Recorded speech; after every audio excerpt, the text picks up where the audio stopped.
వీళ్ళు ఈ ఎండకి సైతం ఈ టెంట్ వేసుకుని ఈ ఎండలో కూర్చుని ఆహారం లేకుండా నీళ్లు లేకుండా ఈ 5 రోజుల నుంచి దీక్ష చేస్తూ ఉన్నారు. అయితే వీళ్ళకి కనీస వేతనం వాళ్ళ పర్సనల్ అకౌంట్లో కూడా పడకుండా వేరే వాళ్ళ దగ్గరికి వెళ్ళి అది కూడా గ్రేడ్ వస్తేనే ఏబీ గ్రేడ్ వస్తేనే వాళ్ళకి శాలరీస్ ఇవ్వటం 5,000, లేదంటే వాళ్ళకి అసలు ఆ జీతం కూడా రాకుండా ఉండటం, కుటుంబాన్ని వదిలేసి రాత్రులు పని నుంచి వచ్చాక డ్వాక్రా మహిళలు కలవాలంటే పని నుంచి వచ్చాక వాళ్ళ దగ్గరికి వెళ్ళి వాళ్ళ దగ్గర మాట్లాడి వాళ్ళ దగ్గర మీటింగ్లు పెట్టి వాళ్ళ దగ్గర అన్ని సమస్యలు తీర్చుకుని వచ్చి ఇంటికి వచ్చి సక్రమంగా అన్నీ చేసుకోవాలి. ఎక్కడెక్కడో మారుమూల గ్రామాలకు కూడా వెళ్తున్నారు. అక్కడ నుంచి రావడానికి కూడా చాలా ఇబ్బందులు పడుతున్నారు మన గ్రామ దీపికలు. వాళ్ళకి సపోర్ట్గా బీఆర్ఎస్ పార్టీ ఎప్పుడూ ఉంటుంది.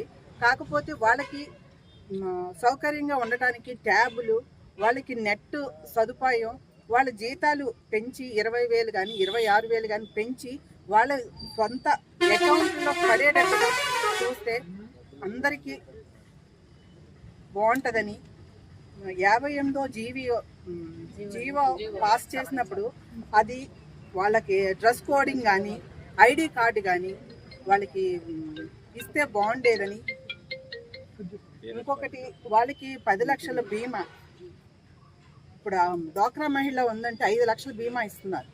వాళ్ళకి ఏదైనా ఆపద వచ్చినా ఏదైనా చనిపోయినా చేసినా అని ప్రభుత్వమే కేటాయించింది. వీళ్ళు ఇంత కష్టపడే వాళ్ళకి వీళ్ళకి 10 లక్షలున్నా కేటాయించితే బాగుంటుందని మా అభిప్రాయం.